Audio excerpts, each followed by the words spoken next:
Hello, ladies and gentlemen. Welcome back to the Back of the Bench podcast. It is Austin here with Jeffrey, and we're going to kick it off with another episode tomorrow. Is the official opening. 24 hours from right now, 1 p.m. tomorrow. Exactly. 24 hours from right now when we're recording this is going to be the opening of NFL free agency when they're going to be able to negotiate contracts. Yep. Technically, they won't be able to sign anybody, but they'll be able to come to agreements with players. Yeah. We've seen a couple agreements already made, but most of them were extensions. Yeah. There was a few non-extensions, which is interesting that we saw those. Yeah. But and trades have happened. Jerry Jeudy got traded. Yes. Yeah. So let's just kind of recap what's going on. Let's just start with the biggest news of the offseason so far. Happened last night. Chris Jones, 5-year deal. Yeah. $32 million per year, first 3 years guaranteed. So $95 million guaranteed. That's a big deal for a D tackle. Yeah, I didn't know that the debate with not just the Chief Kingdom, the fans of the Chiefs, but the entire NFL fans was Snead or Jones. Not that I was oblivious to it. Obviously, I knew it was time to pay Snead or move on from Snead or pay Chris Jones, but I didn't know it was so much of a controversial thing. And one thing I saw, and I agree with this as well, a great elite corner can lock down a receiver, right? A great pass rusher can lock down it all. The quarterback to even throw the ball to any receiver. They paid the right guy. And I agree with that 100%. Chris Jones is worth being paid more than L'Jarius Sneed. Not that L'Jarius Sneed isn't an all-pro level player. L'Jarius Sneed was a top 5 corner in the NFL last year. He deserves to get a bag. But, when it's between Chris Jones and L'Jarius Sneed, you'll pay Chris Jones. And we were talking about it when the deal broke. There's only 2 players in the entire NFL that had double-digit sacks from interior. And it was the 2 guys that got big bags this year, Justin Madubuike and Chris Jones. And, they both deserve it. It's rare to get, we're so spoiled to the Aaron Donalds of the world, I think people don't understand how rare it is. It's so, 8 sacks from an interior defensive lineman is elite.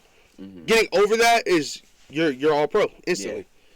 Yeah, no, it was definitely the extension that they needed to get done. We had that whole situation last year where he held out of training camp, and he missed the first game of the year. Didn't participate in the game. Come back out on a revised 1-year deal. He deserves the money. It was all incentives. It was all incentives based. That revised deal. You win a Super Bowl and then you get it back. That is such an incredible year span. My question now is, what do they do with Snead? He's moved. Yeah, do you move on from him this year? Do you keep him on the tag? Does he play on the tag? Well, they gave him permission to seek a trade. Oh, okay. Like a week ago, they gave him permission to sneak a trade. So this whole time he been trying to sneak a trade, but they realized his medicals aren't clean. That he messed up his knee this season and it's not clean. So that's a problem that teams are worried about. Also, if you trade for that guy, the day that you trade for him, you have to have that $19-something million opened up to pay instantly the day he comes on. So So it's like teams are weary about that because the medicals aren't as clean, and you will have to take on that money instantly the day that he walks on. You have to take that on, and then you have to spend this quick little turnaround offseason trying to sign a guy that's never played for you to an extension. That's pretty tough. It's hard to do, so that's why it's not the hottest name in the world right now. But at the same time, teams like Philly, teams like Detroit, teams like Pittsburgh, teams like Houston, they all need cornerback help. That they all could afford it to do it. So those are the teams that are in the biggest talks right now to make that move. Yeah. Like you mentioned earlier, Justin Madubuike also, while we took our break here, got signed to a 4-year, $98 million extension. So he gets a big contract. Now, did his extension, does that happen next year? Because they tagged him. Mm-hmm. So does the tag still hit, or does the extension start now? I think the tag still hits. I thought it was the opposite way. I thought that if you come to a deal, you don't have to pay them the tag money. Yeah. Oh, yeah. No. That is the case because that happens with who was that, Pollard and Josh Jacobs. I think so. And Saquon, instead of paying them that tag, they gave him a 1-year deal. Yeah. After they tagged them, gave him the 1-year deal, and they played on a 1-year deal. Yeah. That is what it is. If that was the case, they would play a year on the tag, then play another year with the 1 year. Yeah. So that's So they helped them out in the situation there because they tagged Justin Madubuike, but then they was able to get an extension done. Yeah. Couple big moves. Russell Wilson gets cut. They're paying as expected $85 million total. Yeah, for the next 2 years. For the next 2 years, because they had to cut him, which is just ridiculous. Have you seen what that trade looks like now that players have been drafted with those picks? Yeah, it's the worst trade in NFL. Yeah, history. Witherspoon is in there. Like everybody used to always talk about the Herschel Walker trade, where he got traded for like 5 draft picks and like 3 players or something like that, and for just Herschel Walker. I think this tops it. I think Minnesota now is not the worst trade destination because, gosh, like the amount of return that Seattle got for Russell Wilson and for 2 years. I'm gonna read it off. 2 years. All right. So the Broncos got Russell Wilson and a player I cannot say his name, but he was a 2022 4th-round pick. Whereas the Seahawks got one of the best young left tackles in the game, Charles Cross, one of the best young corners in the league, Devon Witherspoon, a young, good edge rusher for him, Boye Mafe, another good edge rusher on the 2023 class, Derek Hall. They got Tyreek Smith, he's a 5th-round pick. Noah Fant, he played really fucking good for him, and now he's about to go get a bag somewhere. Shelby Harrison and Drew Lock for Russell Wilson. And one thing people don't I don't know if y'all know this, $85 million is the biggest dead cap hit in NFL history. His is more than the guy that's in 2nd and 3rd place combined. I think 2nd place was like 41 mil, and 3rd place is 40.5 mil. Yeah. So you combine those dead caps, and they're still not as much as what they got to pay. This is the worst trade in history. The Broncos might be like the worst team in the NFL next season. Could potentially they have to be. They have to be. They literally have no money. They have no weapons. They have no resources. They're trading everybody away. They just traded Jerry Jeudy to Cleveland for a 5th and a 6th. Yeah. Patrick Surtain's been on the block for 6 months now. Yeah. So I'm sure that deal's going to get done. Somebody's going to swoop in and grab Surtain. What price are they willing to pay? Yeah. You just cut Justin Simmons. Yep. You traded Bradley Chubb last year to Miami. It's just who there. You lost Dalton Reisner, who's your left guard that was really good, and Lloyd something the center that's really good. Yeah, Lloyd Cushenberry. Yep, lost him as well. So this in this past year wasn't an incredible draft for him either. I like Marvin Mims. I got him in Dynasty. That's why. But other than that, I mean, Cortland Sutton, and who's going to play quarterback for him next year? I mean, they could go get one at 12, but you're at slim pickings there. I mean, have the resources to move up. Bo Nix fits him. I like Bo Nix a lot. McCarthy's gone. Drake May's gone. And honestly, Jalen's gone. Caleb Williams gone. Is that the worst situation you can be in? Yes, it is. Because at all the quarterback, New England's up there. Well, but New England's got $100 million, so they have the potential to bring in people to help you. Yeah. And they have draft picks to where they can move up and go, and also they have an early enough pick in the 2nd round where guys like A.D. Mitchell will be on the board probably in the start of the 2nd round. Like they're gonna if New England takes quarterback at 3. They're going to have the draft capital to take a elite receiver and go pay another one, too. Right. And not even just that, but like if you look at all the teams that can go, you got Sean Payton, who is a bona fide dickhead. Yes. We all know this for a fact. He's a asshole. Mm-hmm. You have the owners that are owners of Walmart, so they really don't, like, they care, but, like, I mean, they're not, like, super fans. You have no weapons.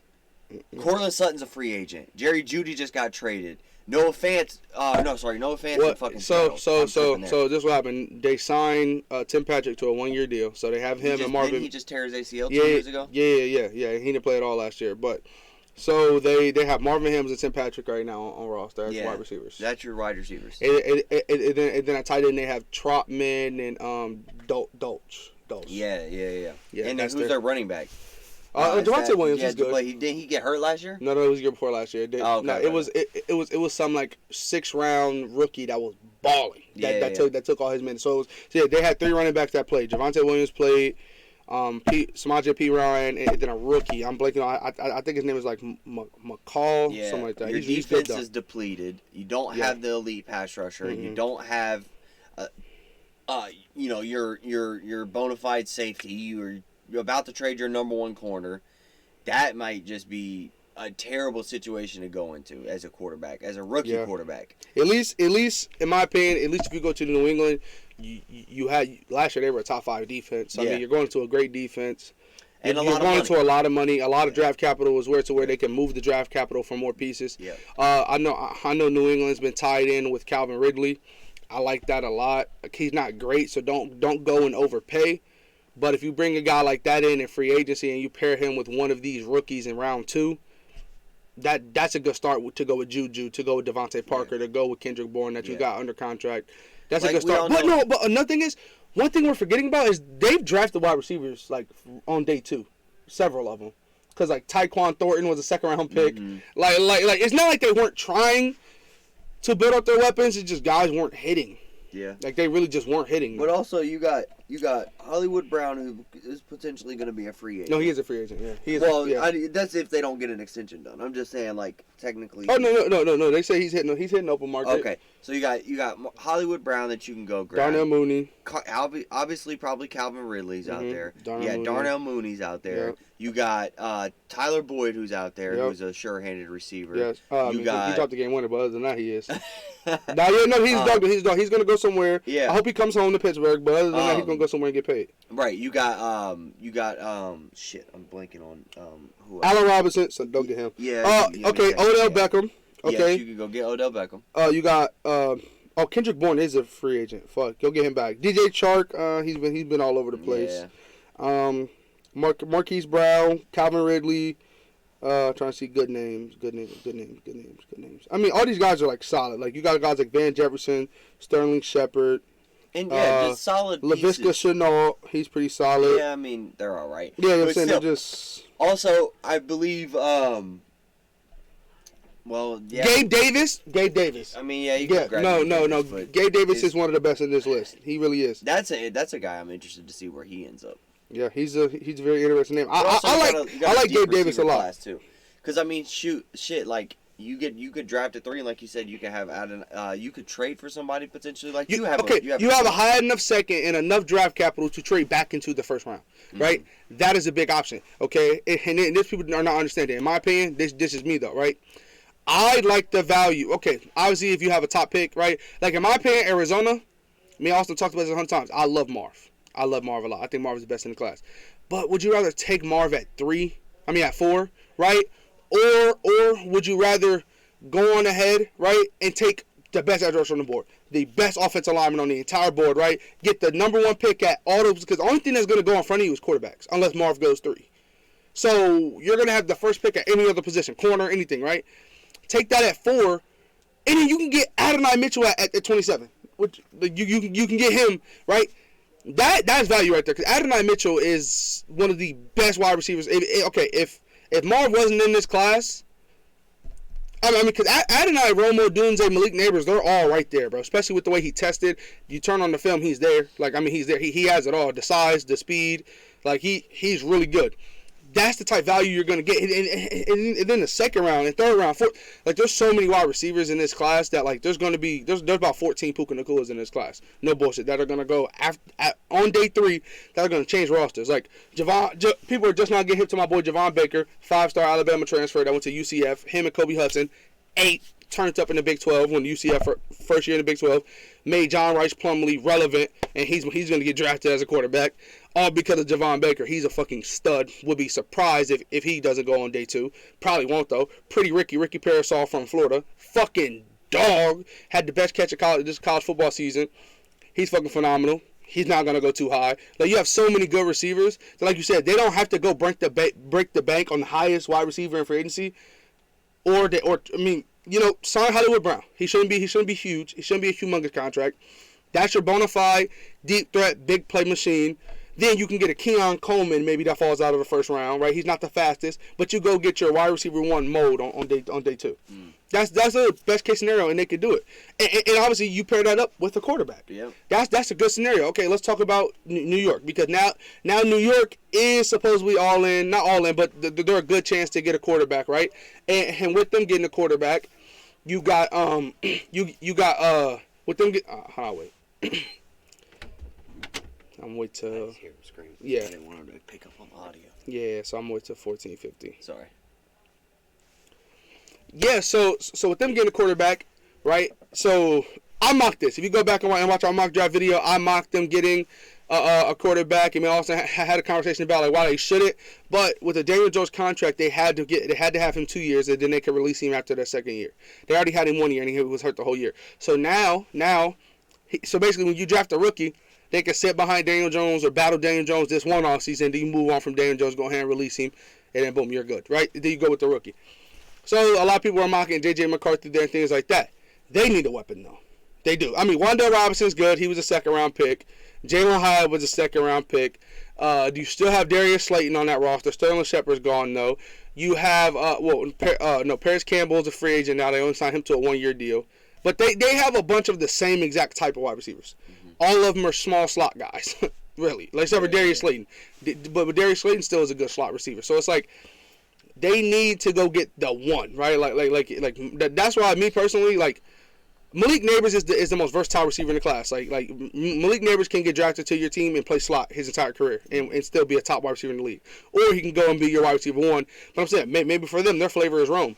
That's the guy. I mean, they don't have a Malik on the roster, but they definitely don't have a guy with Rome's size. You know, yeah. So I'm saying like that's why the whole debate at 6 is weapon or quarterback. They're kind of out on the offensive lineman, which I don't like per se, but at the same time, there's a lot of good offensive linemen in free agency right now, so you can go pay a guy. You know, you can go pay somebody, right, and then go ahead and get your quarterback or get a weapon in round 1. So now knowing that Daniel Jones could be moved on from, do you think? Do you think that's a good destination for? Cause that's what we're talking about. Is that a good destination for a quarterback? The Giants? Yes. Yeah, I think Brian Daboll, getting his own guy. It could be a good destination. Just ever since Eli's hung it up, they just really haven't found the answer at quarterback. No. That's how it happens, I don't think that Daniel Jones deserved that deal they gave him, and we all when the contract was signed, we knew that it was just a bad contract. Yeah. It's because they want to playoff. That's the only reason he got it. I don't think anybody thought that was a good deal, and they were like, yeah, they got a steal for that. Especially when they didn't pay Saquon after that. Yeah. I would be shocked if they went quarterback only because you're paying, Daniel Jones $40 million a year to sit the bench. That's an expensive backup. Yes. Now, if you take the route of say 3 quarterbacks go off the board. Yeah. And you take maybe Bo or J.J. McCarthy at 6. Oh, it's gonna be McCarthy. Bo ain't thought of like that. Well, I was just naming names. And you take somebody like that, and then your goal is to let them sit, and then still play Daniel Jones. Maybe you can see that. Maybe turn like a this is a bad example, but like a Jordan Love situation where you draft a guy in the first round knowing that he's gonna be the backup quarterback. Yeah, for sure. Maybe you could do that, but. Yeah. That's the thought process. I would be shocked. No. I think I would go receiver before I would go quarterback. Yeah. But it's the fucking Giants. They could do anything. We have no clue. They traded, didn't they? Last year or the year before? They traded down, then traded back up, right? Were they at 11? Then they traded with Chicago when Chicago traded up for Justin Fields. Then they traded back up because they wanted to jump in front of a team. Yeah. So you would never know with the Giants. They can do anything. So my thing is that the board can fall a lot of different ways, right? New England is not guaranteed to get a quarterback, even though they just moved in, Mac Jones for a 6th-round pick to the Jaguars. Even though they just did that, they're still not guaranteed to get a quarterback because you can go pay a vet, and then you could draft maybe Bo Nix or Michael Penix with your 30th overall, 30-something pick that you have in the second, right?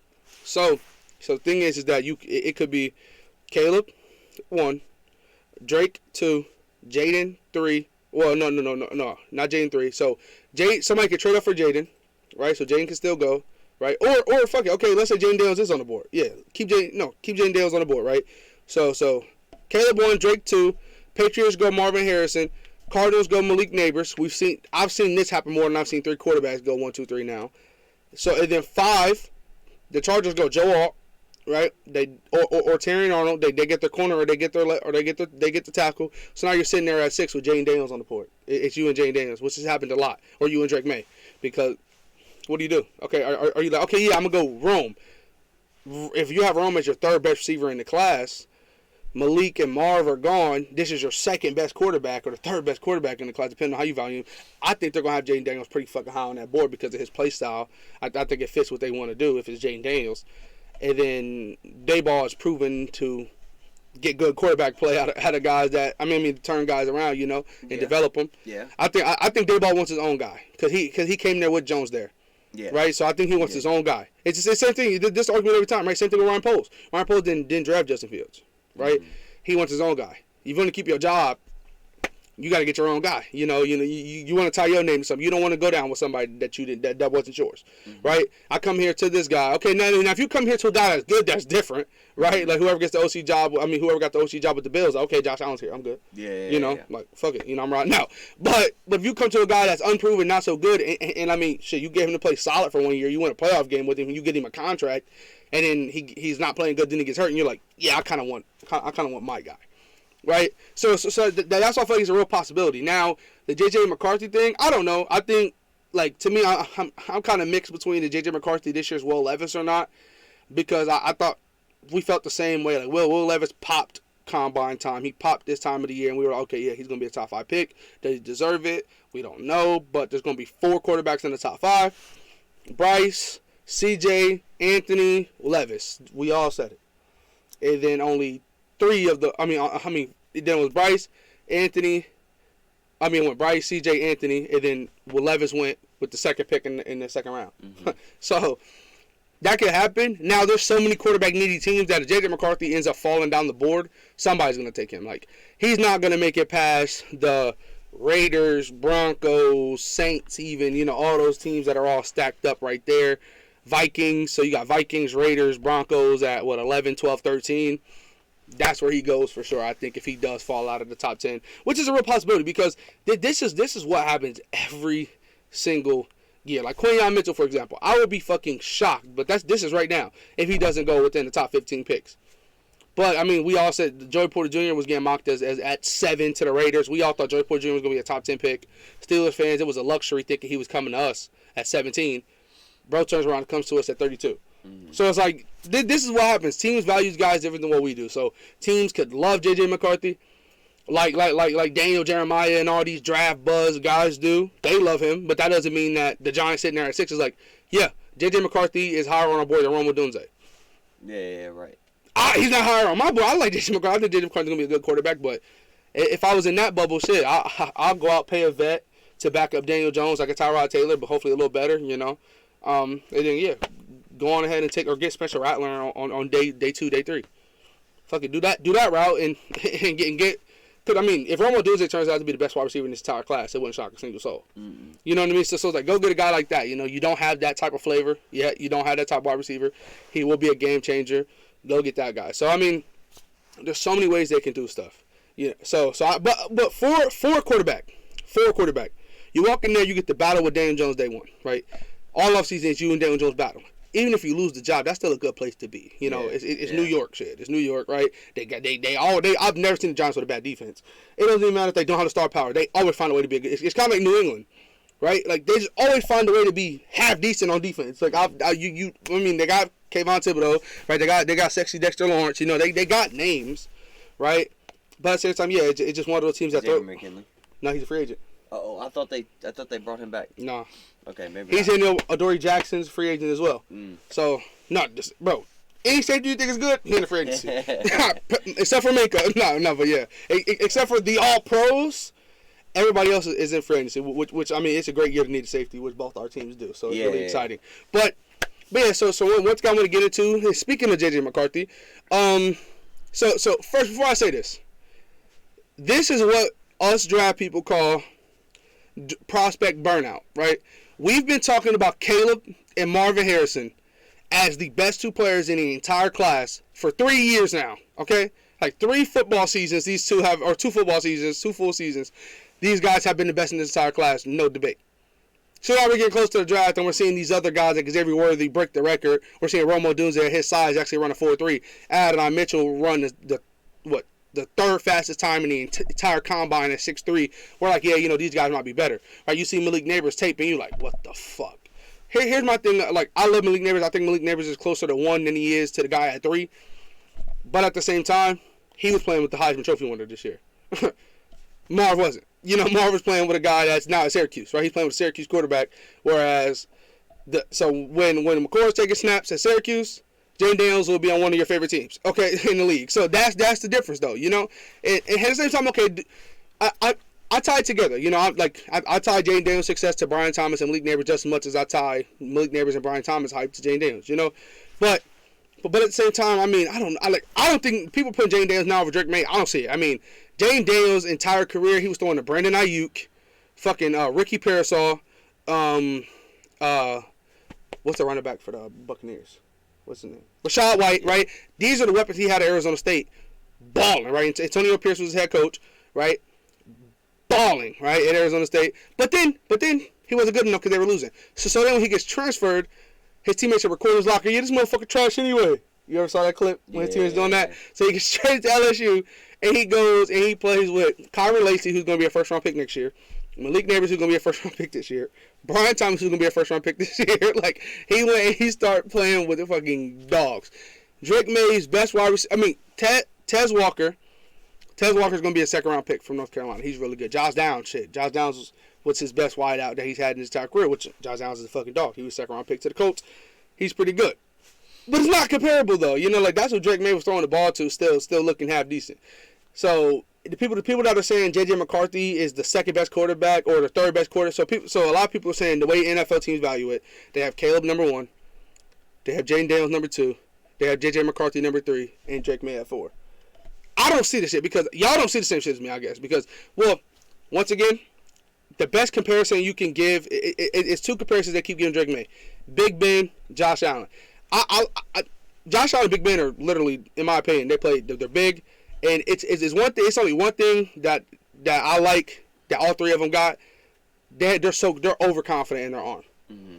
Big Ben, like that touchdown he threw against the Cardinals in the Super Bowl. No other quarterback's throwing that. You're not throwing that ball. I don't give a fuck who you are. Tom Brady's not throwing that. That should have been picked 5 times on the way to the receiver in the back of the end zone. Nobody's making those throws. Josh Allen does. Josh Allen tries. Shit, why do you think Josh Allen has fucking 50,000 touchdowns and 8,000 interceptions? You know, it's because he thinks he can make every single throw. And I wanted to get De'Aaron on for this one because when I was watching Drake May again, that's what it is. Drake May has bottom feeder weapons, but his arm is so good that he thinks he can make every single throw. And he usually does. More times than not, he does. But De'Aaron was saying how he threw a lot of interceptions. He threw 9 interceptions this past season. Or 7. He threw 7 interceptions this past season. And yeah, I mean, that's kind of a lot for college. But not really. Just because a guy like Bo Nix threw 2 doesn't mean nothing. You know, just 7 is not horrible. Especially when you think about the weapons he got and you look at some of the throws he's making. He thinks he can throw every single ball. Right? And I like that. I like that about him. I think that's what makes him stand out in this class. That's why I think he can go to the league and he really can command the team. Like, when you got a rookie, nobody wants that. That's what I like about Caleb Williams, too. To play the quarterback position as a rookie and start, you got to have the moxie of, this is my team now. Yeah. You know, you got to have that. If you don't got that, you already lost the battle. It's already over. You got to win. Like C.J. Stroud did it this year. I'm not saying Bryce or none of them didn't. But just type person C.J. Stroud is, he won over that locker room. He won over the coaching staff. And this was his team, right? Like, none of us, did anybody say the Texans are a quarterback away? Mm-mm. No. Fuck no. We thought, shit, they had a couple years to rebuild. They got a new head coach, new regime. They were a quarterback away, apparently. Right. Shit, they picked the right guy. That's every team. Like, that's my biggest gripe with the Steelers. A quarterback can make up for everything. Mm-hmm. I've talked to Austin about this 100 times. The Bengals defense looked terrible this year.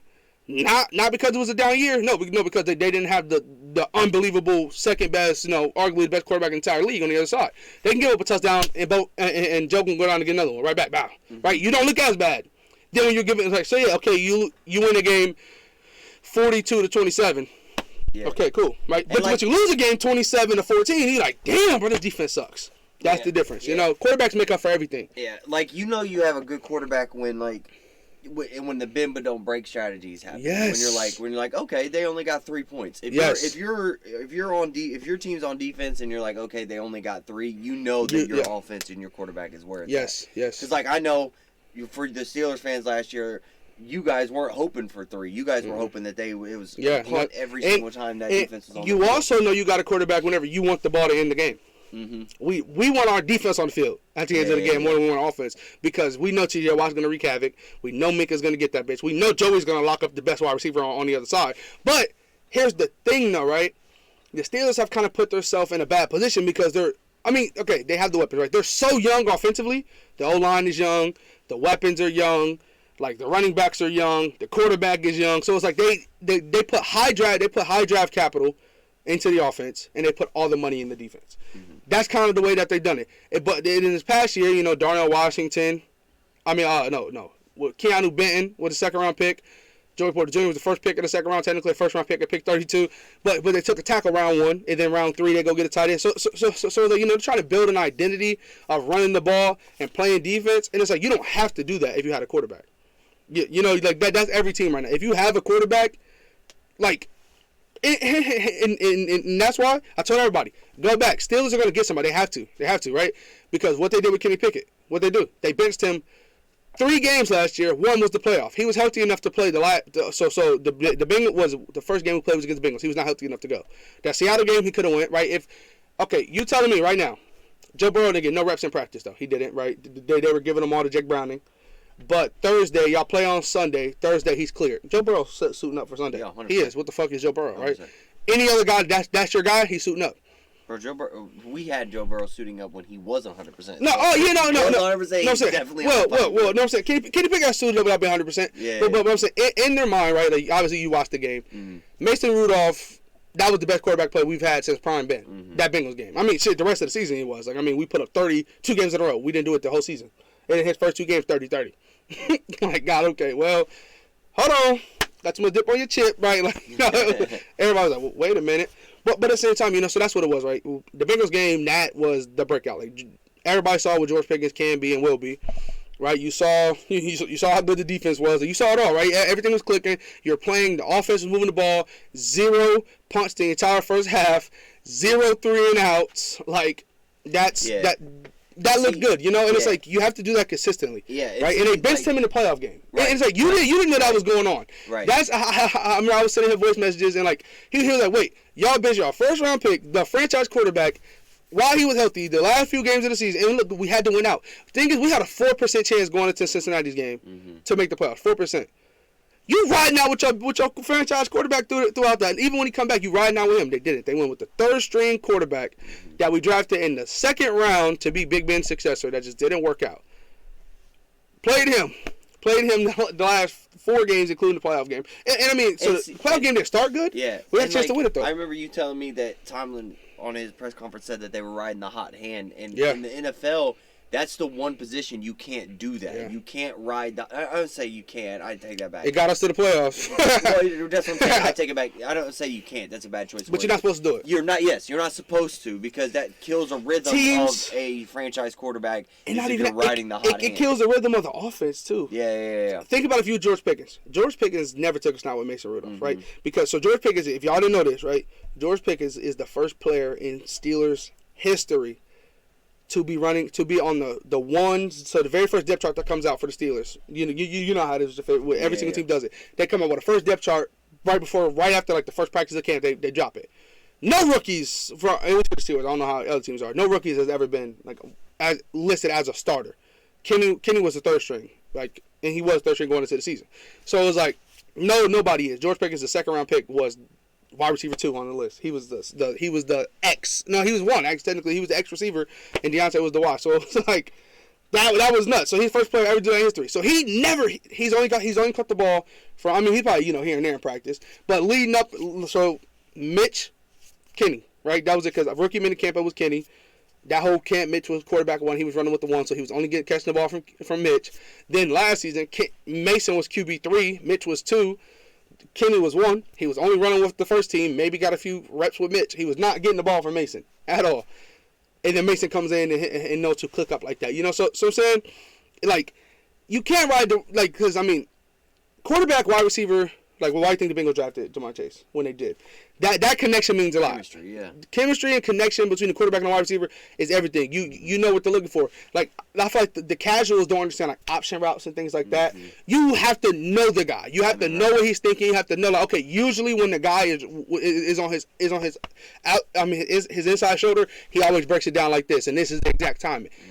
You gotta have that type of connection. That's why the best teams, they got it. Like Travis and Patrick Mahomes, they got it. Why do you think they're so good? Even also, though, like, you know, you gotta have it. It's not even just option routes. It's timing routes. Like if you have a receiver if you have 3 receivers, they're all 3 running a 10-yard out. They're going to be at different spots at different times because of speed, how cuts in and out of their break. How many steps he takes on his break compared to him. Yeah, with a DB. So, you know, as a quarterback, if it's, let's just say, for example, because you use it, say it's T. Higgins. T. Higgins is a really good receiver, but he's slower than Ja'Marr. Right. So you know that when you take your 5-step drop, you know that he's not going to be technically in his break yet. So you're going to have to throw the ball a little bit closer to him than the sideline. But Ja'Marr, 4.3 speed, he might be coming out of his break when you hit your 5th step. Yep. So you got to throw it towards the sideline more so you're catching him in stride. Yeah. So it's timing just like that, and also just option routes. But also like, okay, let's say he's running it out, and you know as his quarterback, every single time they're stacking him, he sits it down instead of going on the out.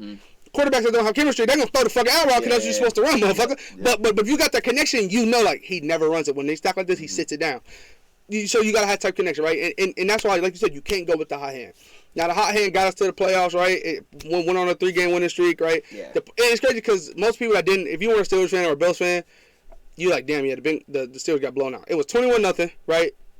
Then going into halftime, it was 21-7. Then at one point in the game, we got the ball twice, and it was 24-17, and we had the ball twice in that span. We had a chance to go tie it up or take the lead. We had the chance. It was just we didn't. The offense didn't capitalize. So then they went down to punch down like the game sealing touchdown, and we lost 31-17. But it wasn't. So at one point in the game, it was a 1-possession game, and we had the ball 2 possessions in a 1-possession game. So we had a chance to win it or tie it. Bare minimum. So I'm saying that's what Mason gave you. You know, like you had a shot in the biggest game, and Mike Tomlin. Post conference at the end of the year, he talks, right? So and he walked off. Remember after the playoff game, because they asked him about was he returning or whatever, like was he interested in returning? So he just walked off about it. Everybody was like, oh, Mike Tomlin's not coming back, he's done. And so everybody was saying, no, I mean he's like after you just lost the playoff game for the 7th year, 7 years straight, not winning the playoff game, you don't want to hear about that bullshit. Like you pissed. So, but he was in a better mood. He was feeling better. It was a week. It was a couple days later. So he talked, and the first thing he said was, "We're going to bring competition. Kenny Pickett is not the starting quarterback."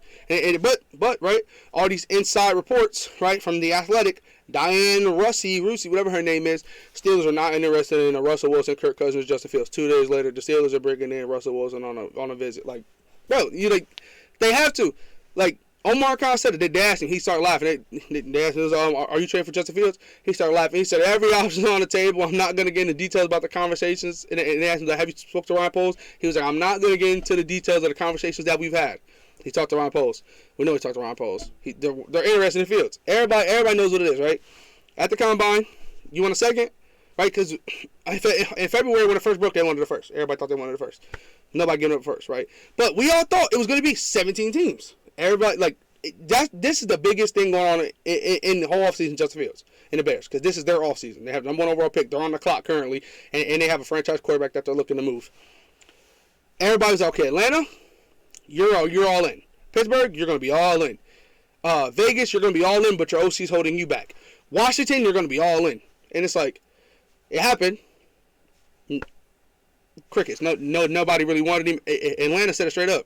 Okay, Raheem Morris did exactly what he said. He said, the only reason why I'm here is because of quarterback play. That's what he said at the Combine. What does that mean? The only reason why Arthur Smith is no longer with the team and I got the opportunity to come here and get the head coaching job is because there was bad quarterback play last year. And the guy that did that bad quarterback play is still on the fucking roster. Which is so fucked up to Desmond Ridder. Shout out Desmond Ridder. But still, so let's think about this for a second, right? Kirk Cousins has been a top 10 quarterback for the past few years. Right? Yes. He's been one of the best quarterbacks. Bro, the Vikings have literally made the playoffs. Justin Jefferson's the best wide receiver in the league. He's been top 10. I'm not saying he's the best shit. I'm not saying he's top 5. I'm not saying he's better than. I'm saying he's probably 10th, 9th. If we start naming names, I'll take him over a lot of guys. So here's the thing, though, right? When he was in Washington, who was there? McVay was there. Shanahan was there. All of them were there, right? They were all on the staff. Then he goes, right? So the past few years in Minnesota, Kevin O'Connell. Where's Kevin O'Connell from? The McVay tree, right? So he's in that McVay offense. That's what he runs. That's what he's good at. The offensive coordinator from the Falcons, remind me his name? Oh, Zach Robinson. Where'd he come from? McVay. Okay, so it's there. The offense is there. He's good in this offense. And here's the thing, right? If the guy before you got fired because of inconsistent quarterback play, are you going to go draft a rookie at 8 so you might get McCarthy? Is McCarthy or Daniels, are they guaranteed consistent quarterback play? No. Is Kirk Cousins? Yes. You know Kirk Cousins giving it to you. Is Kirk Cousins coming out there being fucking Joe Burrow? No. But can Kirk Cousins make every single throw? Yes, Kirk Cousins can hit a in slant. a wide open NFC South. Yeah, Kirk Cousins is the best quarterback. Like, same thing with Justin Fields. Even Russell Wilson, you can make the argument that he's the best quarterback in that division. He's him and Baker, right? So they said it. They want Kirk fucking Cousins, right? Kirk Cousins' wife from Atlanta, ladies and gentlemen. Kirk Cousins, they even came out and said he's looking at houses in Atlanta. But tonight, they have until tonight. Well, no. Kirk Cousins told them tonight he's letting them know if he's testing the open market. Now, technically, they have until the 13th before all his money hits and things like that, and he's no longer like restricted to where they still can reach a deal with him as an extension. They have until the 13th when free agency really opens. But he could tell them tonight, I'm testing, and then tomorrow he can make a deal with the Atlanta Falcons. Mm-hmm. You know, so that's the number one option. So Locked On Falcons, forgot your name. I watch you all the time now because the Justin Fields thing. I love watching. He funny as shit. But with him, he said it. He said from what he's hearing on the inside that he is an inside reporter for the Falcons. Plan A is Kirk Cousins. Plan B is Baker Mayfield. Plan C is go get a quarterback, right? So go up and get Daniels or May. Plan, what am I at? D, C, I don't know, E, whatever I'm at.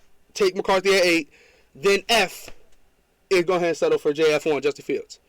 So for them, they're waiting at least until they find out what's happening with Baker and Kirk. Then they're waiting to see if they can trade. Maybe they're looking to trade up with New England at 3, right? Or maybe Arizona at 4 to guarantee themselves.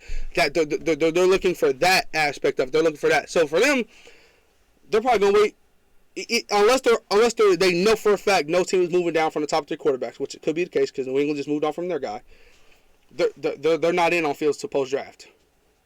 If you're the Bears, you can't wait till the draft to move Justin Fields. It's just something you can't do. Mm-hmm. Then okay, Vegas.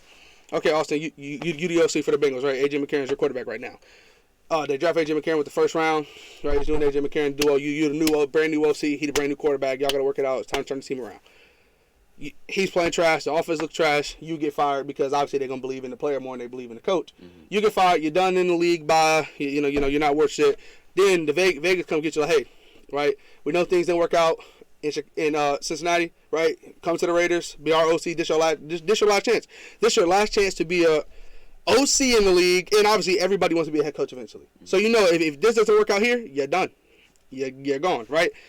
And then they tell you, okay, yeah, we want AJ McCarron from Cincinnati. We want to bring him here. You're like, what the fuck? This the motherfucker that just got me fired. I'm here because of him, right? You gonna be okay? Like obviously, if Antonio Pierce in the front office forces it, this is your last chance. So you have no say, obviously, in this situation. Yeah. So you kind of just have to like, fuck it, yeah, I guess, right? But at the same time, if they do give you an opinion, that motherfucker on the table. I'm slamming that fucking opinion down. Like, what? No, I do not want him. So that's why Vegas is a big. I don't really know. It in Minnesota. But okay, you're Ryan Poles right now. You're gonna take Caleb number 1 overall, guaranteed. Are you gonna move Justin to the division rival? Would you do it? I would only trade with a division rival if they fucking like blew me out of the water with a deal. Like if they gave me 2 1s for Justin Fields. Mm. You know what I'm saying? It's unrealistic. Right, exactly. Like unrealistic. Like holy crap, they are overpaying for this. So right now the market that people will be like everybody's saying they'll be surprised if it's a third. Like, right. That's the market we're at right now. So if they offer you this year's second, right? But that's the thing. I would spend a third if I needed a quarterback. I would give a second. I would give a third for Justin. Here's my thing, right? Like, I wouldn't do 20 straight up for Justin, but maybe 20 for their second or something. You feel me? So they don't have a second, unfortunately, because of the Montez Sweat trade. But still, like if we're doing things like that, like my opinion, shit, I'm thinking of a deal. Do something like, okay, we give you 20, Deontay Johnson, next year's second or something like that, and y'all give us or next year's first. And we get Justin and we move up to 9, and because the Steelers want Rome Odunze somehow. I don't know why the fuck we met with him, but still, I'm saying I want to do a blockbuster deal. I'll get a 20 for Fields if we're getting their second or third or something like that. If we're getting more just for Fields, I wouldn't give it straight up.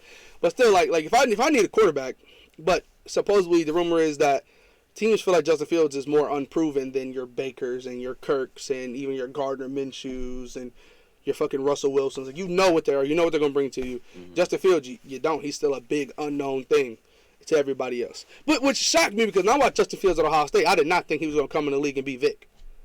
I thought Justin Fields was going to be what C.J. Stroud is right now. Mm-hmm. Like the pocket passer, great accuracy, can make any throw. He came in the league and broke Vic's record for running. Like it's kind of crazy, but still. So like Falcons, they're done. That's why Steelers fans like the Russell thing. They're interested in Russ. I'm not saying like fuck no man, they ain't getting Russ. My thing is though is that like is Russ willing to be a backup? Because he's not going to be the guarantee. These people don't understand. He's not going to be the guaranteed starter. He's not. Mm-hmm. If they're willing to bench Mitch Trubisky on a $10+ million cap hit, they're willing to bench him. They'll bench a fucking vet minimum guy in Russell Wilson. Russell Wilson is a super high end backup, right? But me personally, I'm starting Russell Wilson. He had 23 touchdowns last year. Kenny Pickett hasn't even had that in his first 3 years. His first 2 years in the league, he threw 13 touchdowns in 2 seasons. He threw 23 last year, right? So that's my thing. I would not be mad at Russell Wilson. I'd be all in. Shit. Did you not see the way Courtland Sutton looked this year? Courtland Sutton looked like a good fucking wide receiver. Not saying he's not. Imagine what George Pickens would look like, right? But still, yeah. So I would like Russell Wilson a lot. But I personally think it's a negotiating tactic, right? Falcons are like, man, we out, man. You know, like it's the same thing what the Bears did. The Bears said, Ryan Poles came out and said he's still weighing the option of keeping Fields and drafting Caleb. You're just saying that so you could be like, we don't have to trade him. You know, it's all negotiation tactic. Yeah. Motherfucker, you're not doing that. Because you know what's going to happen if they do that? Justin Fields tearing up in camp today. Caleb Williams threw 3 interceptions. Justin Fields threw, you know what I'm saying? All camp, Justin Fields looking better. Yeah. Preseason, Justin Fields going to be lighting it up. Caleb's going to look happy. You don't want that. So you know? Check this out. I was talking to De'Aaron about this the other day. Yeah. What do you think about this? Now, this is very unrealistic, but what do you think about this? You are Washington. Mm-hmm. Okay? You're sitting at number 2. Yeah. How about this deal right here? You trade for Justin Fields. Say you give up pick 33.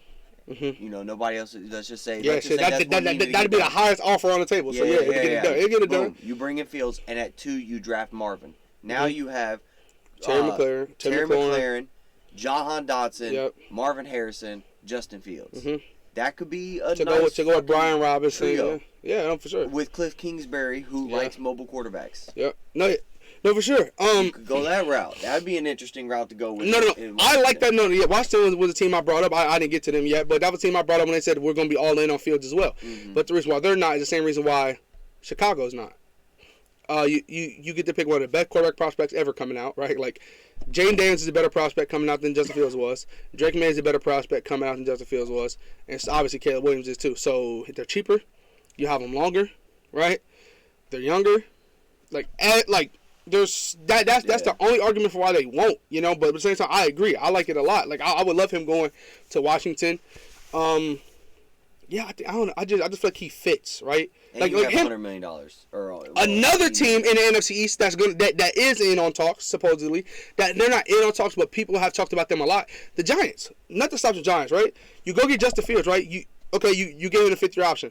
That's $23 million. But guess what? When you give him that, Daniel Jones is gone now because this is next year. So you have Justin Fields on a cheap. You owe him $6 million rookie contract this last year, right? His 4th year, you owe him 6. You pay Daniel Jones all that money. They battle it out in camp. Whoever wins, right? Worst case scenario, you sit Justin because Daniel Jones wins because Daniel Jones making all this money. Then you move on from him. You have Justin Fields on a 5th-year option. Another Josh. I thought this was Justin Fields' 5th-year option. No. Oh, he had 2 more years. Yeah. Oh, okay. Yeah. So basically, like, here's the thing: if you pay for if you get Justin Fields, you're gonna end up paying Justin Fields so $6 million, and then his 5th-year option is gonna be worth $24. So you're gonna pay him almost $30 million. See, for me personally, like if I'm the GM of Washington, now this is just my opinion. Like, I'm taking Drake. Here's what I'm thinking. If I don't do this right, I ain't gonna live. Live is crazy. I mean, like, live is employed. I ain't gonna be employed long enough to see the potential that you would get with Drake May, unless Drake May like balls the fuck out as soon as he steps on the field, right? You go get somebody like Justin that is proven to be in the NFL that can play, not the best, but he can play. He could be a top 5 quarterback in the NFC. Definitely. Yeah. Definitely. Yeah.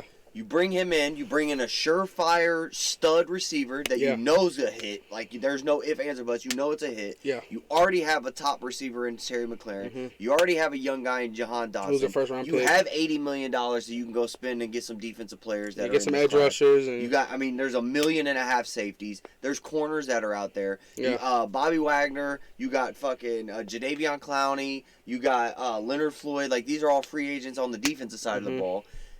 You could build a team that can make the playoffs, especially in the NFC. Yes, for sure. And then secure your job. And if you have 2 years with it, you could work on an extension next year if Justin Fields plays well. I mean, it's a chance. It's an outside chance. No. It's a really good chance because you have to think of all the things that are on the table. No team is really interested, right? The Steelers. Okay, so damn, hold on. I'm trying to find the quote, but I remember it pretty well off the top of my head. But so Adam Schefter was when what he said because okay, I'll never forget this week. It was last week. Boy, I was going through it, right? Because okay, talk to me and my brother, you know, diehard Steelers fans, live or die, right?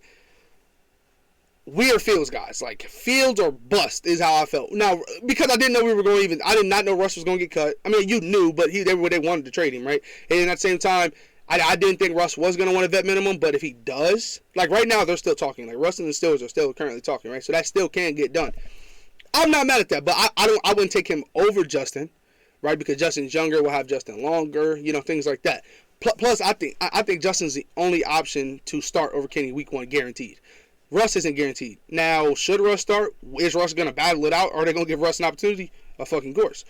But, you know, they also gave Mitch competition this past year, and it was a fake-ass competition that didn't mean shit. But still, so my biggest thing about it is, so Adam Schefter, this whole week, right, bro, this shit had me and my brother stressing.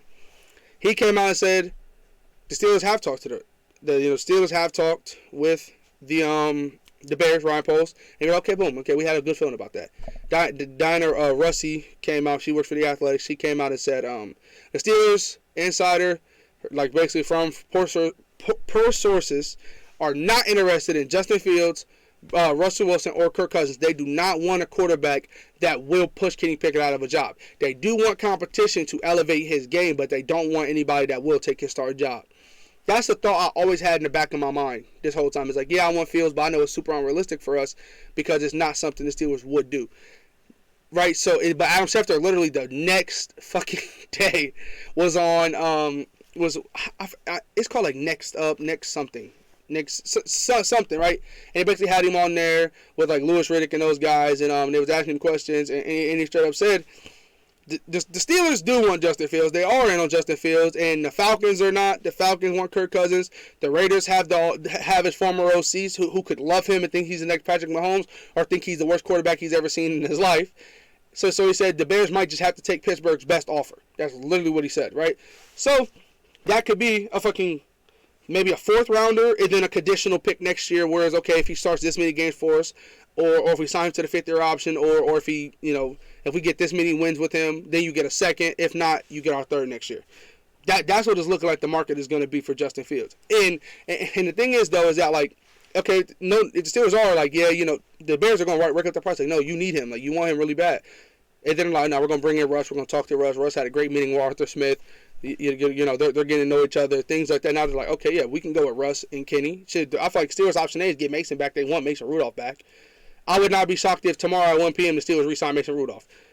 That's what, I mean, Omar Khan said it. That's the very day after he said, yeah, he said, we told Mason we want him. We've talked to Mason representatives. We told them now we want him. That's option A for the Steelers, to have Mason and Kenny battle it out. It is. So, by the way, they're making it seem. It is. And the thing is that Omar Khan, came out and said he had full faith in Kenny Pickett. Everybody blew about that. What the fuck is he supposed to say? What else? He's the only quarterback on the entire roster right now. Mason Rudolph's a free agent. You cut Mitch Trubisky. You have no quarterback on the entire roster. What else is he supposed to say about Kenny? He's a first-round pick. What wasn't Omar Khan's first-round pick, but he was a first-round pick. You have to say that. You literally have to, right? And also, you know what saying that does, though? Look, Kenny Pickett has not played good, Russ. He's not been good for us, but we back our guy. You didn't get backed in Denver. You can get backed up here. You feel what I'm saying? We're going to have you back here. That's all they're showing is no matter how bad Kenny has played, 25 games. He's thrown 13 touchdowns, 13 interceptions in 25 games. And that's our guy. We live and die by him. So you come here and you throw 20 touchdowns, 6 interceptions. Imagine how the city going to feel about you. like, because Mason Rudolph came in and played 4 games and threw, 6 touchdowns and 1 interception. And that's the best quarterback I've seen in my whole life. You know, so it's like, you know, just imagine that, right? So to me, I think Justin Fields he's going to have to get moved here soon. Because if not, they're going to have to make the decision on his 5th-year option. And also, it's going to take teams out. Tomorrow, Pittsburgh is going to make a deal. It's just going to be a trade for Justin Fields, or it's going to be Russell Wilson or Mason Rudolph. That's going to happen tomorrow. That's one team so if they do get Russ or Mason, they're done. They don't want Justin Fields. They're out. Kirk Cousins can sign to the Falcons tomorrow. They're done. They're out. Right? The Vikings can get Russell Wilson. He's met with them. The Raiders have met with Russell Wilson. The Giants have met with Russell Wilson. Right? These are all guys. They're going to be out. Right? And there's also in Washington, New England, these teams that could potentially want him as well. They have draft capital to get a guy that could be better than him. They could feel better than him, younger than him, cheaper than him. You know, the same reason why you're moving on from him, they don't want him either. So literally tomorrow, they're going to lose teams. As soon as 1 p.m. hits, they lose. They're going to lose 4 teams. There's only like 5 teams that even are somewhat interested, and they're going to lose 4 tomorrow. And that's why I've been wanting them to trade him so bad, because I know Pittsburgh's not going to get him. If he's not traded tonight or tomorrow before 1 o'clock, Pittsburgh's not going to get him 100% because they're going to sign Russell Wilson or Mason Rudolph. Same thing with the Falcons. Unless Kirk Cousins re-signs with the Vikings tonight or tomorrow before 1, he's going to Atlanta 100%. So now the best team you have that wants him is your division rival. Starting tomorrow. So like that's why like everybody said it has to get done at the combine. They have to get the bones and stuff done at the combine. They can wait to announce it, but it has to get done at the combine. Rumor is it didn't. Excuse me, it didn't get done. There was no trade, nothing. Now obviously teams talk. I mean that's the whole point of the combine. You have all 32 GMs under one roof. They're gonna talk the entire time. Not supposed to, but we all know they do, right? And then trading things have already been done. If this deal was done, it would be out right like the Jerry Jeudy trade. You know, it would be out right now. It's not. So they have today to move him. They have to. If they don't, I mean, they're gonna lose a lot of teams, and they might. It's gonna be the Jimmy G Trey Lance situation. Because remember they were trying to trade Jimmy G. Remember the whole offseason they wanted to trade Jimmy Garoppolo. Yes. Because they knew they were going to draft the quarterback. They traded up to 3 for a reason. They wanted a quarterback. They gave up all that draft capital to go get their guy. They didn't get a deal done until the draft. When they drafted Trey Lance, everybody was like, yeah, that second and third you wanted from us, now we'll give you a 6 because now we're trading for your backup quarterback. Right. That's how it happens. So if they want a day 2 pick, which is a 3rd round pick, they have to do it now. If they want a 4th rounder, they're gonna have to do it now. Yeah, I was just checking the Adam Schefter Twitter because we were just talking about shit, yeah, and I just wanted to check, make sure there was nothing crazy going on while we were talking. Yeah, well, okay, so one thing. So getting into the news that I did see, it has been reported that the Cowboys and the Eagles are extremely. This is how I put extremely unlikely destinations for Saquon Barkley. He would not go to an NFC East rival of the Giants. And the teams that are all in and that are possibilities for him. Hold on. All right, let me pull it back up. Hold on. Shit. Hold on. I'm trying to pull this up. I literally just saw it. I don't know what his name is on here though. It's like Chicago_NFL because I know he put it out there first. Well, that's what I saw. Oh, here it is. So, okay. So what I'm saying is, it says according to Jordan Raanan, the Cowboys and Eagles are extremely unlikely landing spots for Saquon Barkley. The teams that are likely landing spots are the Ravens, the Chargers, and the Bears. I've been saying Houston's not on that list, but I think Houston has a big possibility. Now, fantasy-wise, my heart is fluttering at the chance he goes to the Chargers because, oh my God, right? Well, Jim Harbaugh said they need to get a run game, right? And they have to. Austin Eckler's a free agent. He's the slowest running back in the league. Let him go. You go and play Saquon Barkley, fuck, that's going to be a really good offense. And Saquon to the moon in fantasy. To the fucking moon, right? So, I like that a lot, him going there. But obviously, I mean, the Bears are a big option. I mean, they have Khalil Herbert, Roshan Johnson as their 1 and 2 right now. Do you want that? You have to have a good run game with a rookie quarterback. Right. You know, you have to. It's a must, right? Like, C.J. Stroud, Devin Singletary rushed for about 900 yards this year, and he didn't even start the year as a running back. He was the 2 for the first 5 games of the year. Then finally benched Dameon Pierce because he wasn't better than Singletary.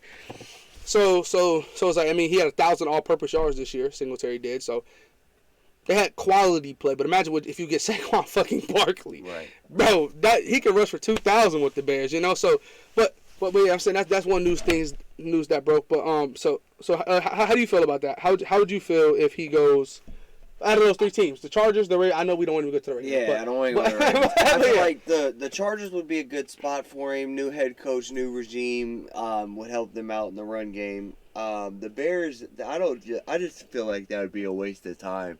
You go from one struggling organization with trying to figure out what they want to do with their quarterback to another struggling organization that doesn't really. know what they want to I do get that, but at the same time, they have the number 1 overall pick, so they're bringing in a generational talent, right? If he busts, that's different. But at the same time, like I would rather go there. Yeah.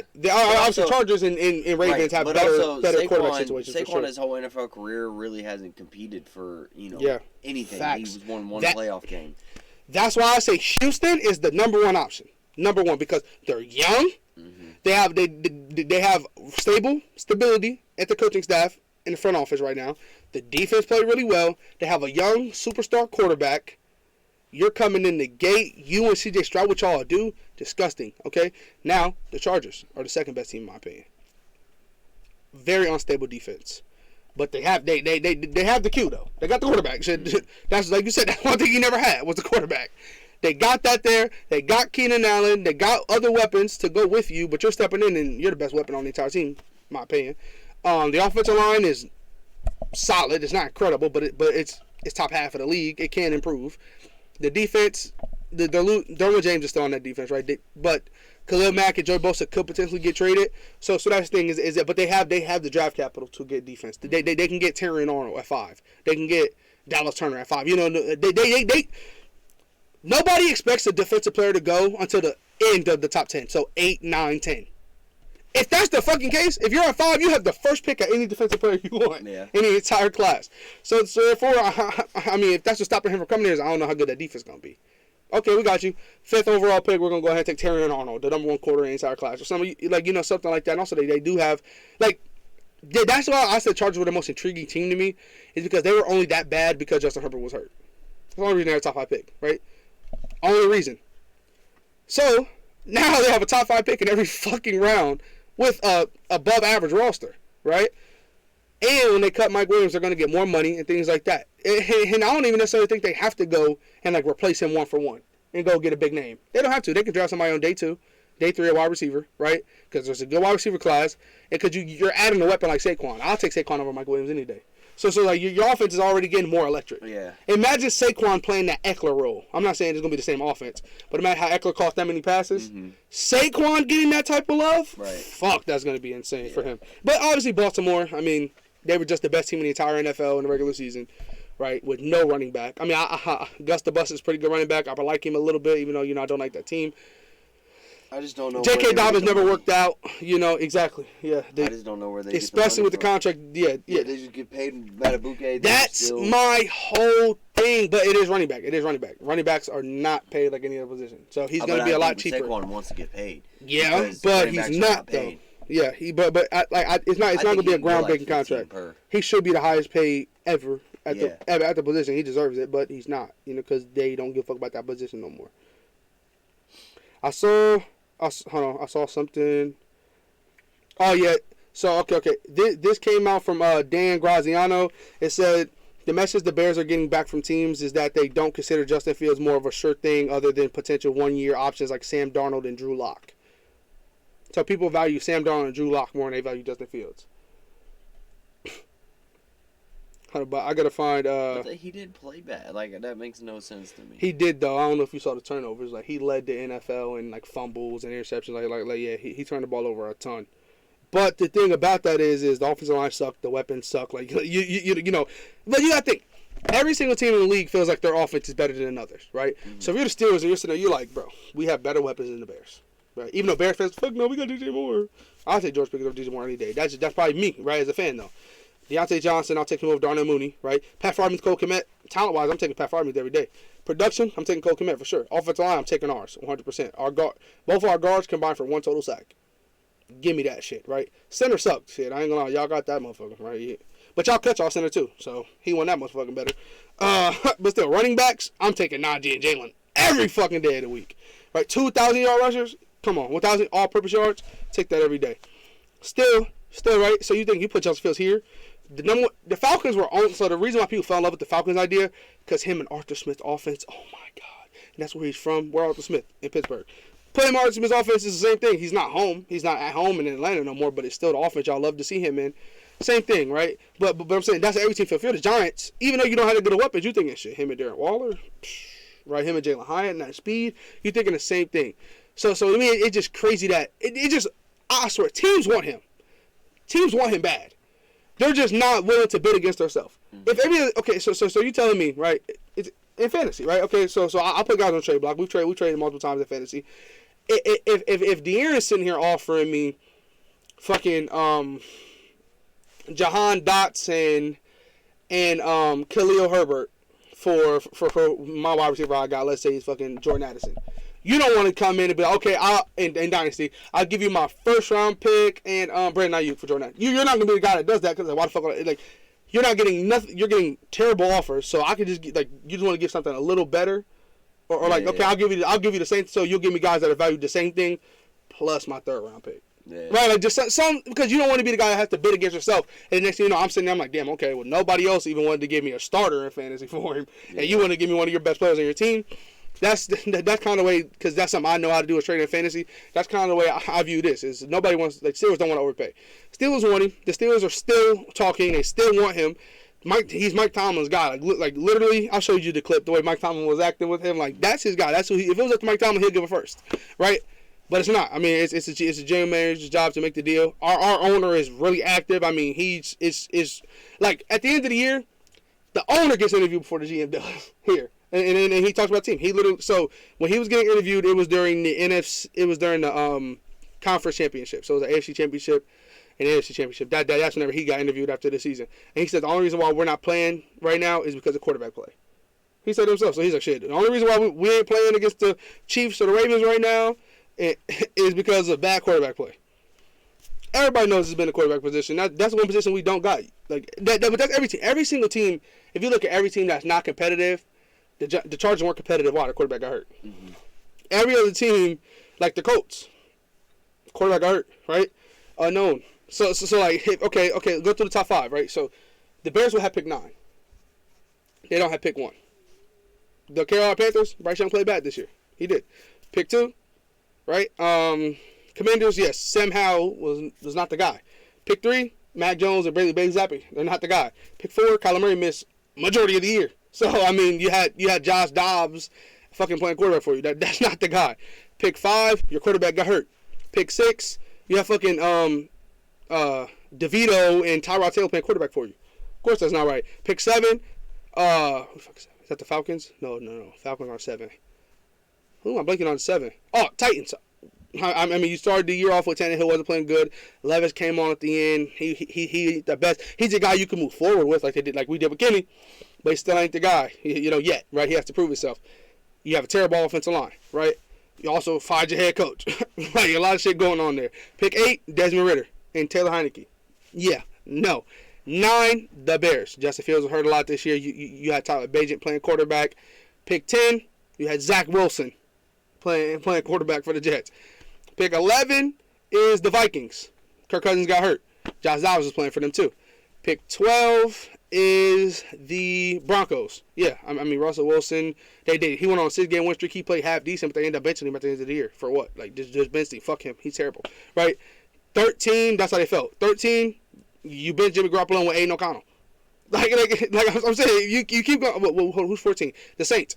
We talked about Derek Carr wasn't terrible, right? I don't know what the fuck went wrong with them. I don't know what happened because we looked at the stats. Derek Carr was not a horrible quarterback last year. He just wasn't. Alvin Kamara was eating when he came back from his World suspension. I guess the weapons, right? I guess. I think they just didn't. They couldn't put it together. Like, they'd have a game where their offense wasn't producing. Yeah, they put up 40 this year. Then they also had a game where they put up 3. So, So and then their defense would not produce, and their offense would. Yeah, the defense is getting old too. The defense, you got your best 3 players is Tyrann Mathieu, Demario Davis, and Cam Jordan. That's kind of old. Pete Warner, he's young.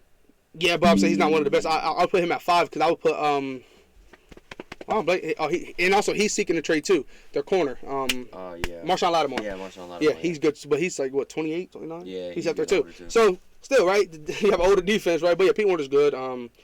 Brian Brzee, first round pick, he played half decent last year. So decent, yeah, I mean they have younger pieces, but I'm saying like the best players are all old. And then what? 15 is the coach or quarterback got hurt, right? 16 Seahawks.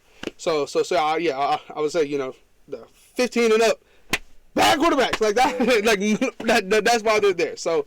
That's why the Steelers is the only that's why they're so different. They're the anomaly because how the fuck are you in the top half of the league with bad quarterback play? Like so people don't. Okay, Russell Wilson was terrible last year in everybody's eyes, right? He sucked. His head coach told him, "Fuck you, your ass."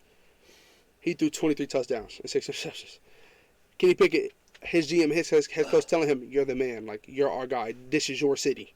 He threw 6 touchdowns and 40 interceptions. Like people not understand how insane that shit is. How insane 6 touchdowns from your first round pick franchise quarterback is. And his team won 10 games. If we and that's all the polls that we go on Twitter. You want Justin Fields? Like what quarterback do Yins want? Like Steelers fan want? What do y'all want? Quarterback doesn't give me 20 total touchdowns. That's all I don't give a fuck who it is. It could be Kenny. It could be Gardner Minshew. It could be Jacoby. Just give me 20 total touchdowns. So that's all I need. You give us that, we win 15 games, damn near, because at the rate that we're playing, at the rate that the rest of the team's playing. Yeah. So I say the quarterbacks is the biggest thing this whole offseason, right? That's why I feel like this wide receiver class, this center class, this corner class is going so underrated, even though it's arguably better than the quarterbacks. Is that because there's a million teams that need quarterbacks. It's a good quarterback class, and yeah. So Justin Fields is the most intriguing name. Why? Because if the Bears didn't have one, and that was the Carolinas pick. Are they moving on from Fields? No. They're taking Romo Dunze, our edge rusher, at 9. Yeah. That's what they're doing, right? They're keeping Fields. They're running it out with Fields. They probably get a motherfucker's fifth-year option, to be honest with you. They probably do, right? And they go ahead and keep him. But it's the only reason they're moving on because he has one. All other teams know that shit, too. It's okay. Yeah, you're about to get a generational talent. That's why you want to move on from him. So it's like, and that's why the Bears want so much. And that's why teams are interested in adjusting. But it's you just don't want to bid against yourself. And I know, like, for some people, like, even myself, I can't wrap my head around why teams aren't jumping on it. Like, okay, everybody else telling you a fourth. Why the fuck wouldn't I be like, third, come on, let's go, right? Like, why wouldn't you do that? Like, why are you offering the same thing? Like that's why people, where everybody thought the market was going to be pick 4, so the Falcons have 43. They were going to say 43 straight up for Justin. And then they were saying, I think the Steelers will get done because I think they'll offer 51, which is their first-round pick. Their second-round pick. Then maybe could they have 2 fourths this year? So maybe they offer 51, 119 in next year's second or next year's third, and they'll get it done. I was cool with that. I was like, hell yeah, get that shit done. But it seems like nobody's even offering a third right now. So it's like they have to move on from him now. Like they got to move on from him. If not, they take on the money. They bring a new guy in with the old guy still sitting there. Okay. It's just crazy.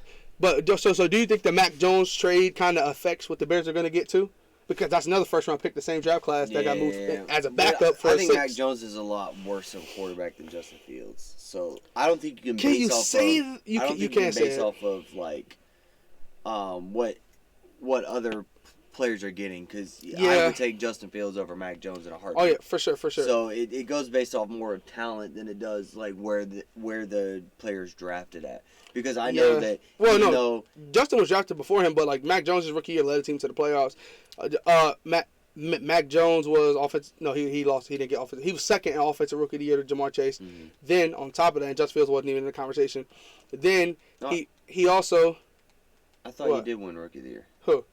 Mac Jones. No. Jamar Chase won offensive rookie of the year. Okay. Yeah, it was the same draft class. But you're right. So Mac Jones led the team to the playoffs, right? But no. When the top 100 came out, they had him as the 85th best player in the entire league. So he was in the top 100 players in the entire league. Mac Jones was going to his second year, right? So it's like he has more accolades than Justin does. So that's my thing. And he went somewhere to be a lifelong backup, pretty much. So and that's what people are saying. Like maybe we're overlooking like the Jets, the Seahawks, like teams that might have a guy for now, but don't have a guy long term that could jump in and get Justin Fields. And I was like, damn, I never thought of a team like them. That's okay. Yeah. What if the Falcons do go out and get Kirk Cousins? Does that completely take him out of the Justin Fields thing? Because depending on what type of contract they give Kirk a 2-year deal, maybe Justin is the guy after that. You never know. So that thing is that this shit is too crazy. Like. If you would have told me right when the news broke into January that Justin was going to get moved, and I was like, okay, yeah, he's going for a first or a second, he's going to go for something big. and he's going to somebody and he's going to be the franchise guy day one.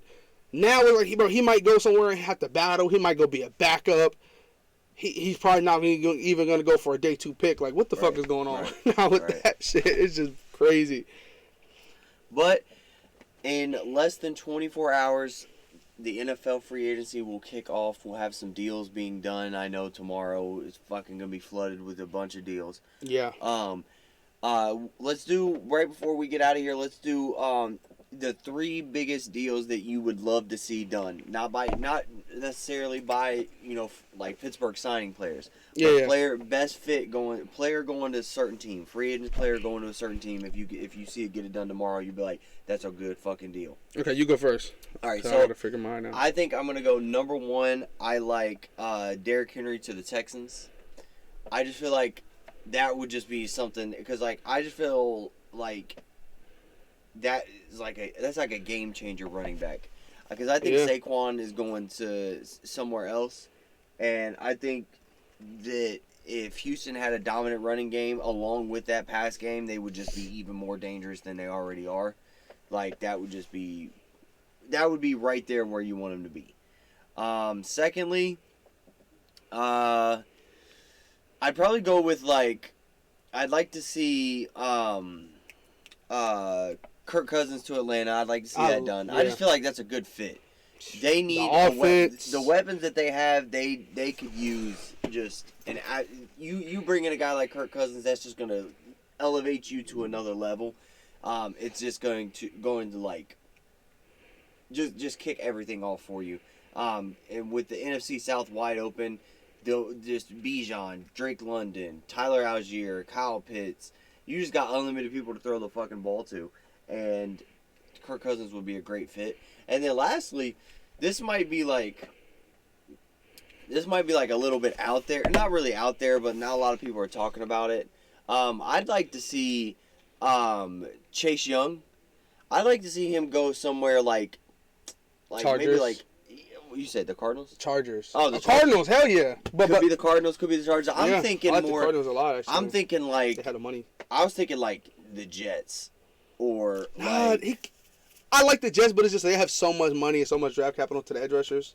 Nah, yeah, they just took one in the first round last year. Well, no, he could because I like that a lot. But not the Cardinals thing though.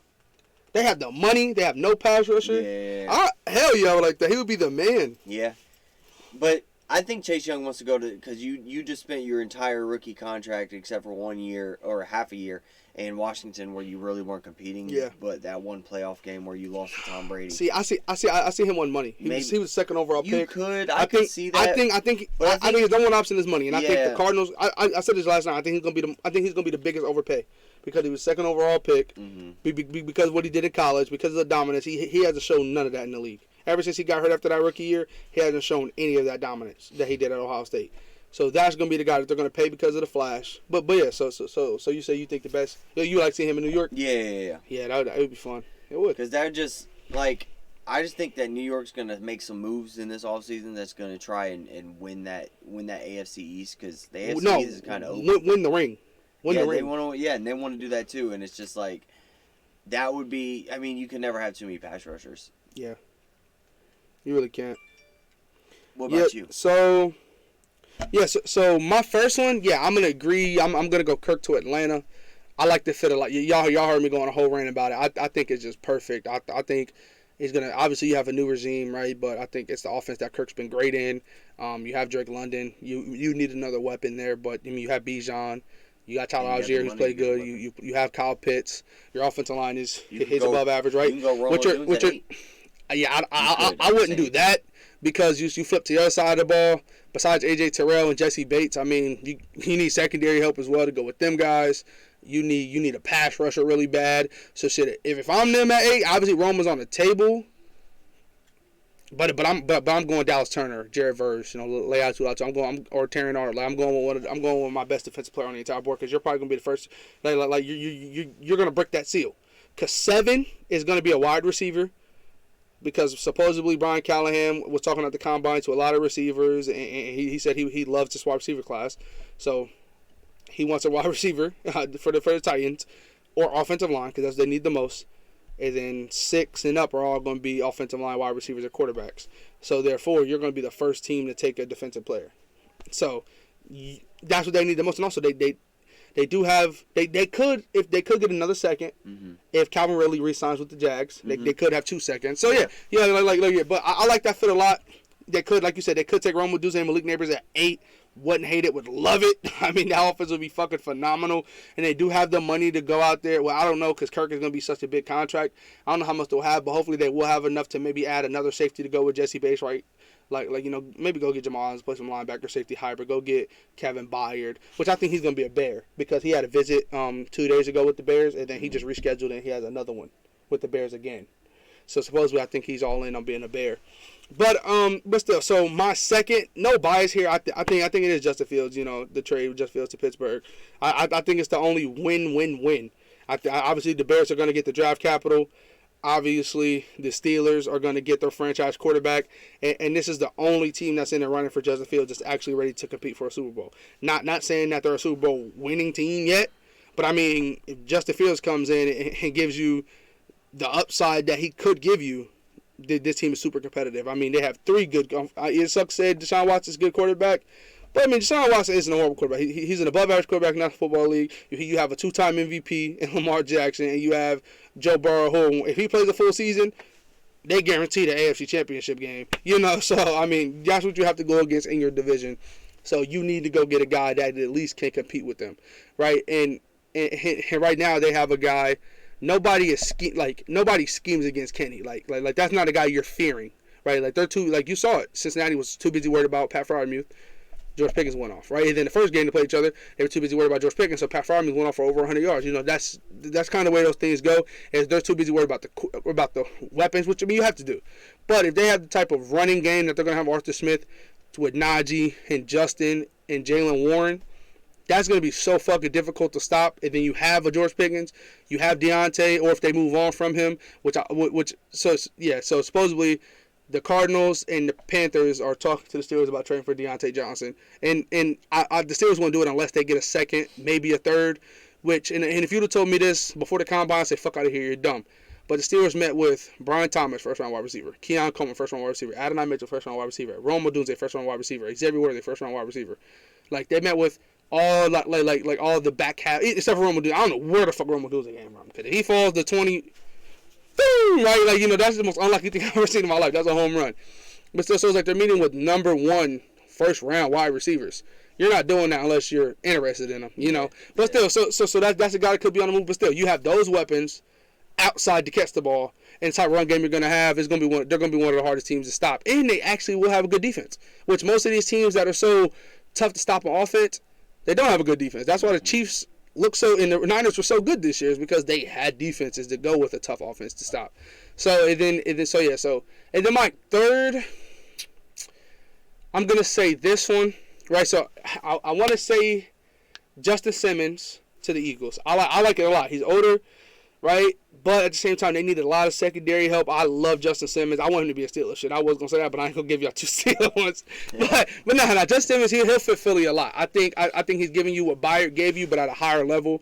I think if I'm Justin Simmons, I want to go to a bigger team to compete, because I think he's been he's been an All-Pro safety his entire career and got no love because he's been in Denver, where they've been so uncompetitive. So it's like you go somewhere like Philly and you play good. Boy, he's gonna be an All-Pro. Yeah. He's guaranteed a Pro Bowl. You know what I mean? He needs to go somewhere like that. And he's so good. He's such a good ball hawk. He can cover any tight end. He's really good. He can cover wide receivers in the slot. I like him going to Philly to go with Bradbury, Darius Slay, and I think obviously Philly's gonna draft another corner in this class because they saw how bad the secondary was this year. But still, yeah, I like Justin Simmons to Philly a lot. Now, if I had to, so those are my 3. But yeah, so I like the Derrick Henry one to the Texans a lot. Yeah, I feel like that's a good fit. DeMeco Ryans likes to run the football. He came from the San Francisco. What about Jacobs? That's what they want to do. What about you? You think Josh? You could do Josh Jacobs. Yeah. I think the money and the production I would just go with Derrick Henry because one, I'll take Josh Jacobs over Derrick Henry. Well, I think Derrick Henry, you're going to be able to get him on a shorter deal. If you get Josh Jacobs or Saquon, they're going to want a 4-year deal.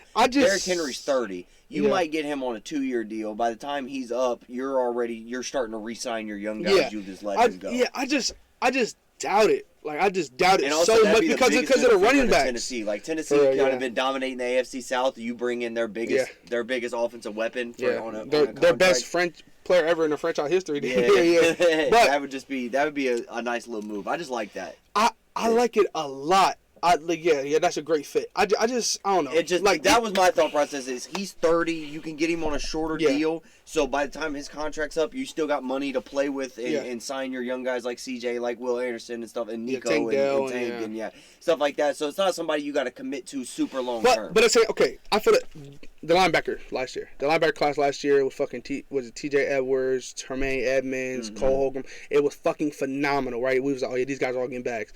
The best contract was a fucking 2-year deal. Nobody got a long-term deal. Yeah. So that's what's going to I would be shocked if any one of these guys get a 4-year deal. I think the longest they're going to get is a 3. And, like, none of these guys, like, we're not going to see no game-breaking contracts. Yeah. So, Derrick Henry is going to be the most expensive, in my opinion. He's not the best, but I'm saying because he is going to want a 1-2 year deal. But I'd be shocked if Saquon gets any more than a 3. I feel like Saquon's going to be a 2. Josh Jacobs is going to go back to the Raiders on a 2. That's the only guy I think could get more than that. Josh Jacobs if he goes back, or Pollard. Like, if one of these guys go back to, or like Swift, if one of these guys go back to their teams, I feel like that's the only way they're going to get a longer term option. I doubt these teams like the Chargers, like the Ravens, who don't really have money, like the Texans, like all these shit. Even the Cowboys now, even the Titans, the teams that are losing their running backs. I doubt they're going to want to bring guys in on long-term contracts because of that position. Right, besides the Niners, right? The Niners are the only exception. No other team that has been dominant in the league has had a good running game. Has a good running back. But the thing is, the Niners is Debo. I mean, I'm tired of saying his name first because Brandon Ayuk is the best wide receiver on that team. You got Brandon Ayuk, right? Kittle, McCaffrey, Debo. Those are all great pass catchers too. And Jawan Jennings played great this year too. So it was their passing game first. But I'm saying that's the only exception is Christian McCaffrey. Other than that, like, Isaiah Pacheco's a good back, but I mean, he's a 7th round pick. I mean, he's a dog. He runs hard as fuck, but at the same time, he's not like a best running back in the league. The Ravens didn't have a good run game this year. Like, I mean, it was the Lions. The Lions, they have 2 good running backs. That's different. They have 1-2 punts. That's really good. And Jahmyr Gibbs is an incredible pass catcher. Amon-Ra St. Brown's the best player on the entire offense, and they have a great O-line. You know what I mean? So it's like all these teams that are competing. It's not like, if you're the Texans, you do that because you do have a good pass game already. You get a great running back. Now the balance that you're gonna have is fucking disgusting. So I think the Texans are gonna lead the cycle with one of the top running backs. I think the Ravens are gonna get a bigger name. It might not be the Derricks or the Saquons, but I think they'll get a bigger name on a cheaper deal because it's a running back. Chargers, obviously Philly. Like, okay, a guy I think nobody's talking about that I can see being a Raven is Swift, DeAndre Swift. Because I don't think he's not gonna be one of them. I would damn near take him over everybody except for Saquon. Like, I'm taking Saquon first, and I'm taking DeAndre Swift second, easily, because you saw all the flashes you needed to when he was in Detroit. Yeah. Right, and then he stayed healthy this year, and he dominated. Like, he looked so good when he was healthy. You get him behind a good O-line like Baltimore or something, man, it's up, So that's a guy. I like Josh Jacobs a lot too. He just led the league, obviously, but Derrick Henry's getting old. Derrick Henry would probably be the last one. No, Pollard. I'll put Pollard last, and then Derrick Henry. Then I'll put the other top guys in front of him. But this free agency is lovely. Like it's a lot of guys. Like the wide receiver position was going to be incredible, but when T. Higgins got tagged, Michael Pittman Jr. got tagged. It kind of took the big names out. So now you got a lot of 2s and 3s. You don't have a single one in free agency, but that's what you expect, right? Like, it's the NFL. Everybody, like, if there's a number 1 wide out there, it's like, something went wrong with him for him to be there, So that's how those things work. But obviously, guys like T could still get traded. Guys can still be used to. Those guys can still get traded. Like is T Higgins locked up completely? No, I mean, they're still in talks. Is he gonna play on the tag? You would assume so. But then what they're gonna do after the tag? Are they gonna pay him? Or they're not gonna? There's so many different things. So his name is still in the pool, right? But what would you say the best free agency wide? Because that's the worst position in free agency right now. Not tackles. Tackles is pretty bad, but There's like two respectable ones that are older. Like all the good tackles are old. Like there is no young guy that's gonna come in and be a dog. Everybody's 30 or older. That's gonna be good. Like Tyron Smith, Trent Brown, all of them. Like the youngest guy I think is Mekhi Becton, and he's had such a fucking injury-plagued career. Yeah. That like, would you want to tie your name to that? Yeah. Right. So that's the thing. But yeah, for agency, All Stars. It's less 24 hours now. About 23 hours from now, it's going to be jumping. Phones. Yep. It's going to be so much news. It's literally going to be insane. Justin Fields could get moved tomorrow. Kirk Cousins could sign. Russell Wilson could sign. It's going to be big names. Mm-hmm. The first day is all the big names, right? And then after that is when, you know. But another guy that I feel like is a good fit is C.J. Gardner-Johnson actually going back to Philly. Yeah. Maybe because he said he's open to that. Obviously, they're open to that, you know, so. But yeah, so this safety class is insane. Like Jamal Adams, Quandre Diggs, Justin Simmons, Jordan Poyer, Micah Hyde, Darnell Savage, Kyle Duggar. Yeah. The Patriots signed Kyle Duggar. They tagged him with that one deal where like So basically they can match anything that he gets. So it's so if he agrees to a deal, they can decide if they want to match it or not. But he's out there. There's literally I just can't think of all of them. Kevin Byard. Like there's literally so many like starting quality Pro Bowl level safeties in free agency right now that like that position where probably like 5 of them are going to sign tomorrow.